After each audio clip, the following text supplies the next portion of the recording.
marriage. I did it. Your parents are gonna do it. Break the cycle, Morty. Rise above. Focus on science.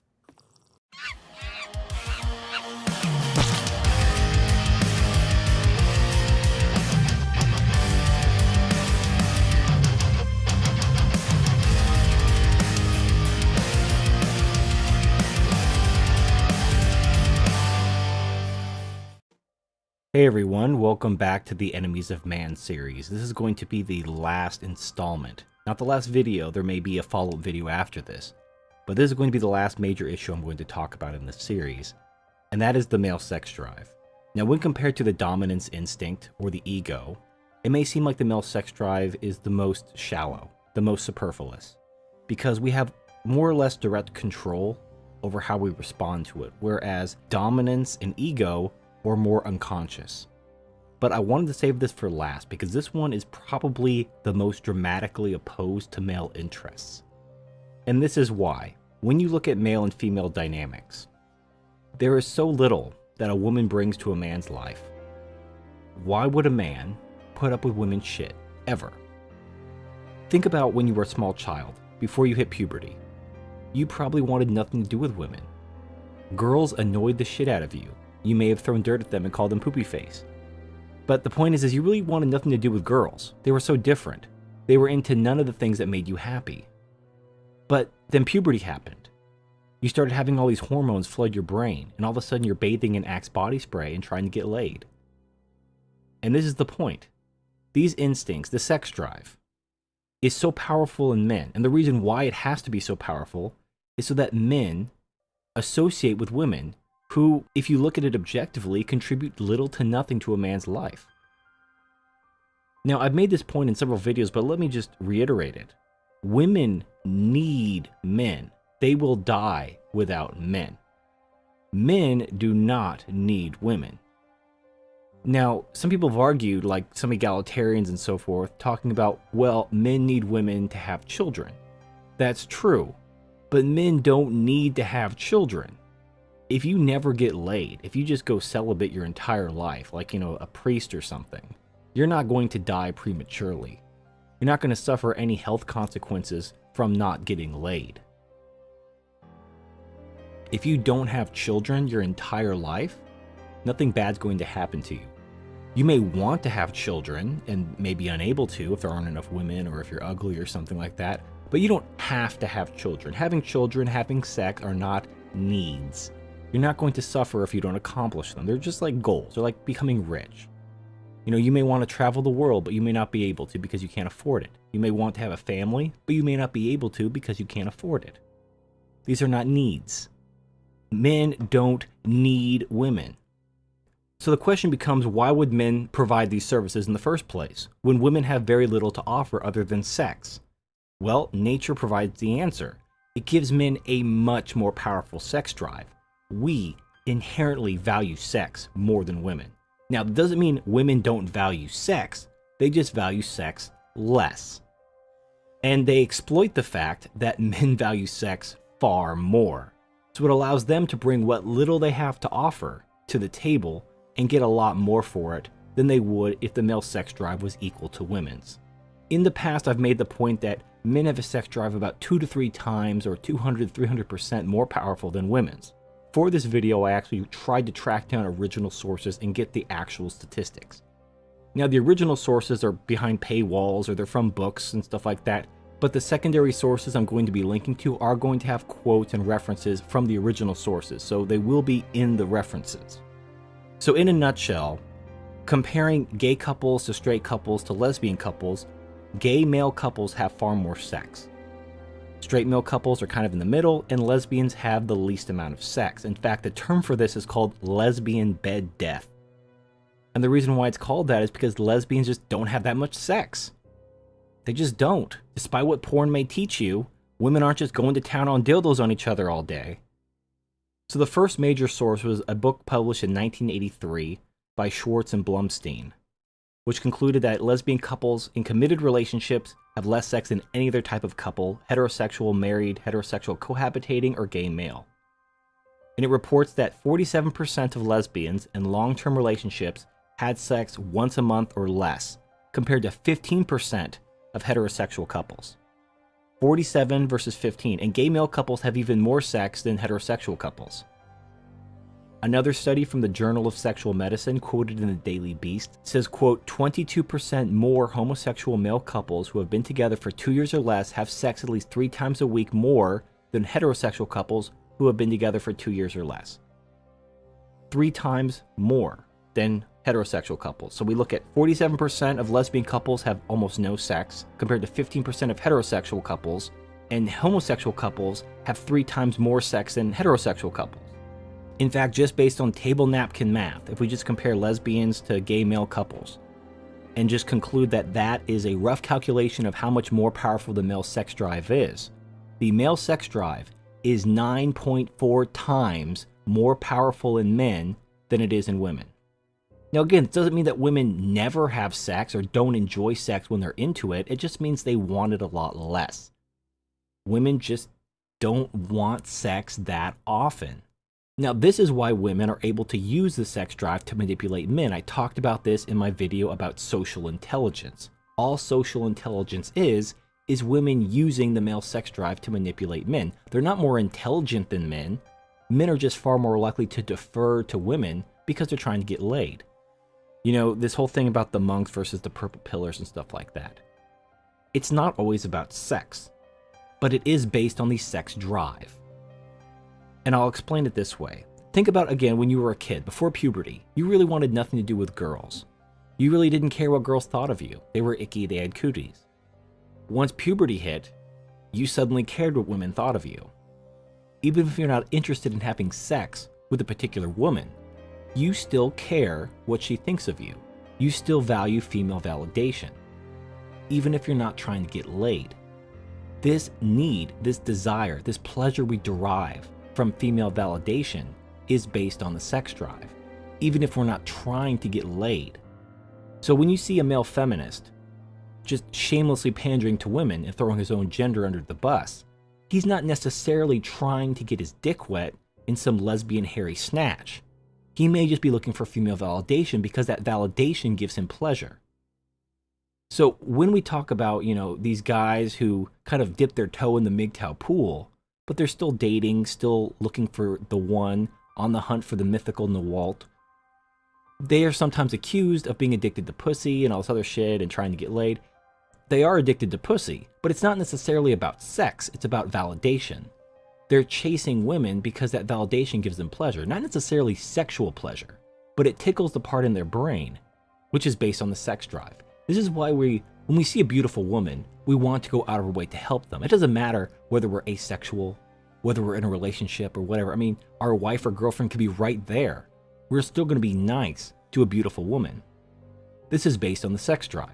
Now, this is why sometimes you're just being nice or whatever, and your girlfriend or wife or something will accuse you of flirting with her. Because she sees what you're doing. She sees how you're being nice to this beautiful woman right in front of her. Now, you're not trying to have sex with her. If she said, hey, you want to go fuck in the bathroom? You're probably like, no, my girlfriend's right here. What are you talking about? Oh, give me 5 minutes.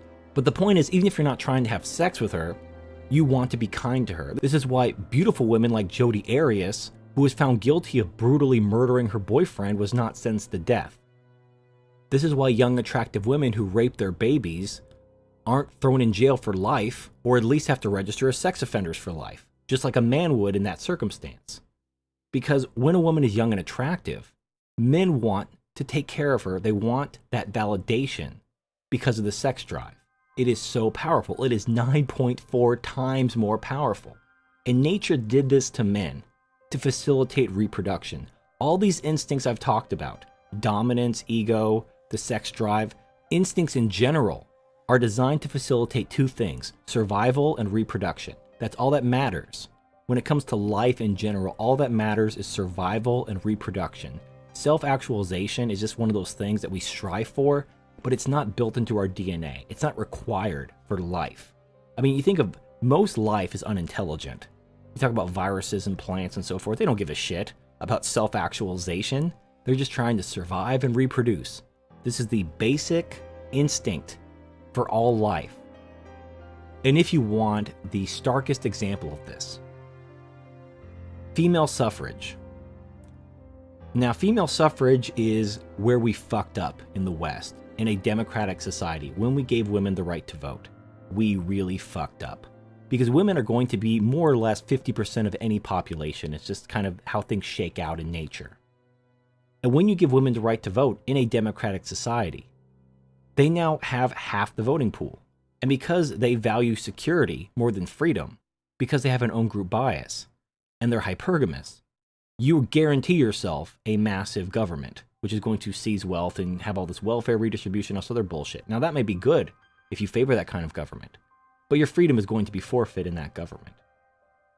And the worst part is, once you give women the right to vote, you can never take it back. You can't like, oh, we fucked up, let's have another vote and take your votes away. The women will be like, no, I don't want my vote taken away. I vote for keeping my vote, thank you very much. And it's over. Now, why in the late 1800s, early 1900s, did men give women the right to vote? Surely they were being manipulated by Marxists and Jewish bankers and lesbian feminists and all this other stuff, right?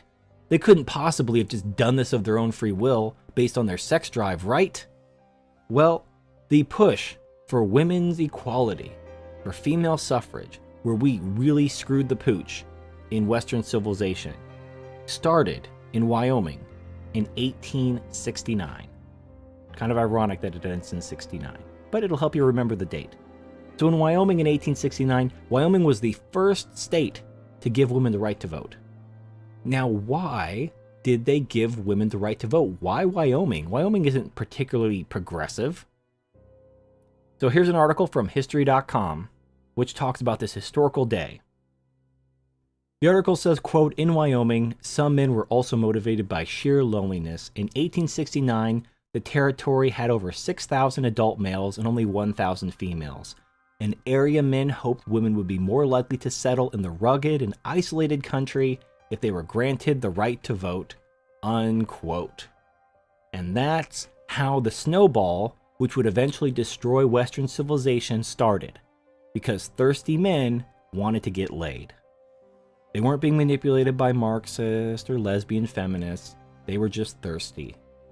And in their thirst, they destroyed the civilization that they built. Now, and this shouldn't be a shock. I mean, think about all the times your dick got you into trouble. When you were, quote, thinking with your dick. When you were making poor decisions based on your dick. The women you got into relationships with. Just think about the crazy ex-girlfriends you've had. All kinds of red flags. And yet, you ignored them because you were trying to get laid. She was fine or hot or whatever. And you just went forward.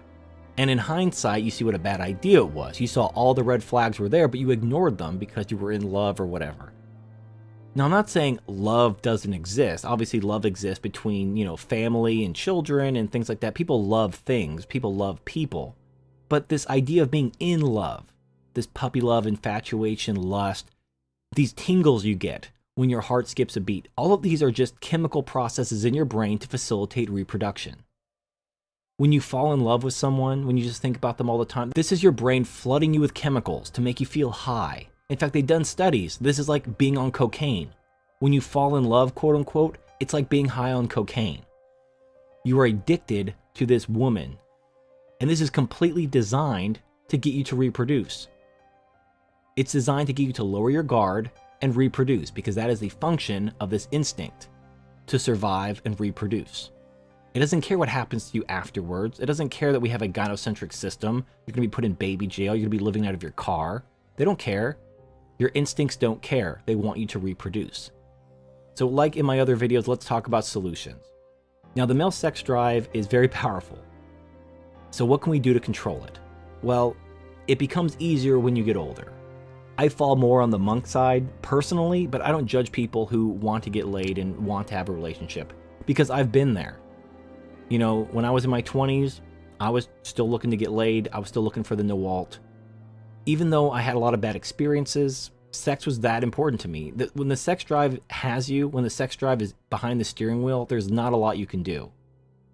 Now, some people tell me, no FAP and stuff like that. I don't know. My problem with no FAP is that if you're not at least jerking off, you're going to have what's called a wet dream. And if you're not familiar with that, because you've basically been jerking off since you were a teenager, if you don't jerk off for like a couple weeks, you're going to just basically be sleeping, and then you're just going to come in your underpants, just in the middle of the night.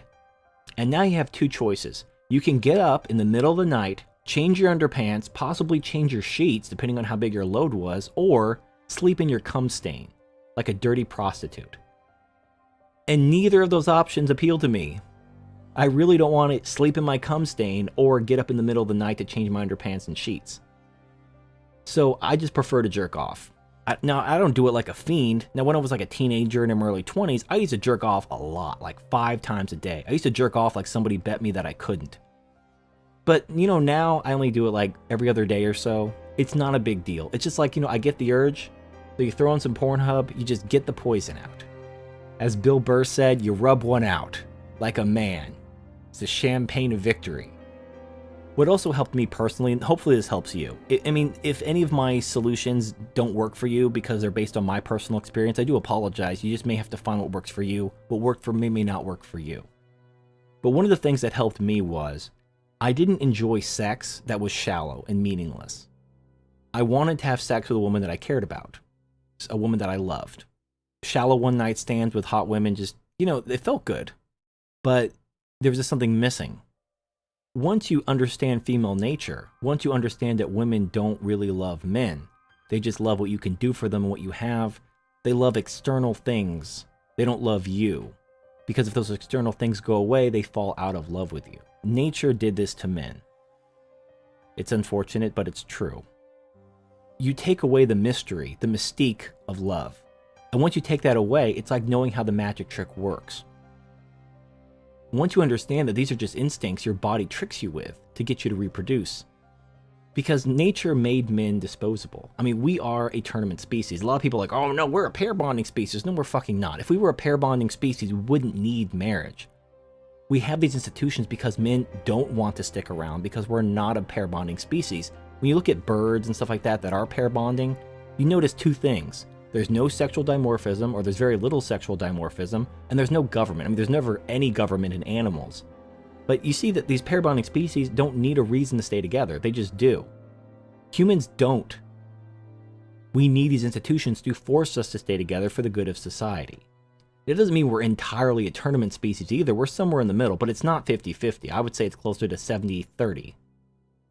And the reason why I say that is based on our sexual dimorphism and our relationship habits. You look at the way men and women reproduce and form relationships. The fact that a single man can have many women, in fact, historically, polygamy was very common, where a man had many wives or concubines. This was extremely common based on male scarcity due to war. There were just fewer men than women. And this again plays into the fact that humans are largely a tournament species. We go to war, we kill our fellow men, and we take their women for ourselves. This is part of the tournament. Nature made men inherently more disposable than women due to the dynamics of sexual reproduction, but it also made men, due to our disposability, bigger, stronger, smarter, etc. You see this in sexually dimorphic species, like the peacock. The male peacock has these beautiful feathers in order to attract mates, but also to attract predators. The male peacock uses its feathers to drive predators away from the drab, brownish female so that the female can survive and take care of young. Now, that's not fair to the male peacock.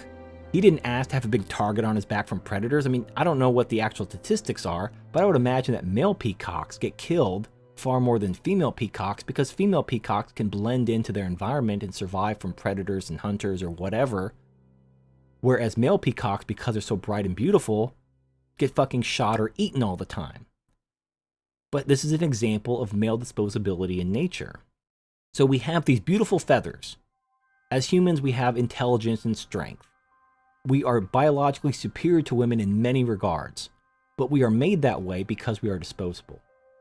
And this is balanced. It's not fair. It's not equal, but it's balanced. And one of the big messages of my channel, and I've talked about this through several videos, and it's probably going to be one of the central themes of my channel, is that when we embrace egalitarianism or equality, we actually disrupt the balance.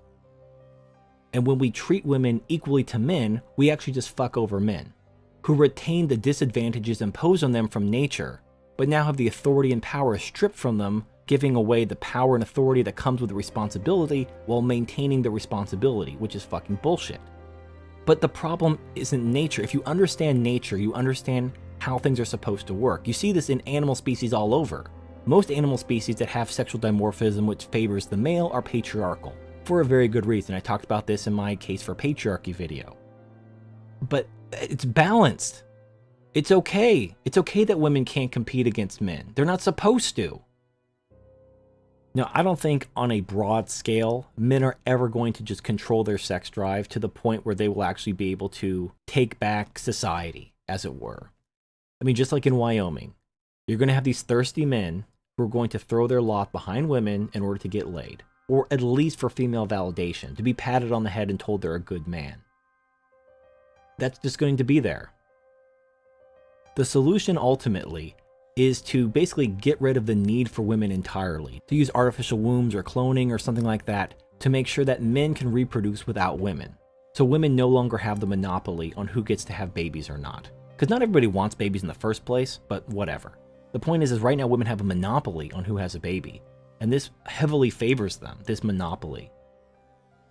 So we've covered a lot in this video. I know I've ranted and gone on a few side tangents. But the male sex drive is extremely important. Understanding it is important. Controlling it is even more important. And if you are addicted to women, you need to be aware of the dangers you're in.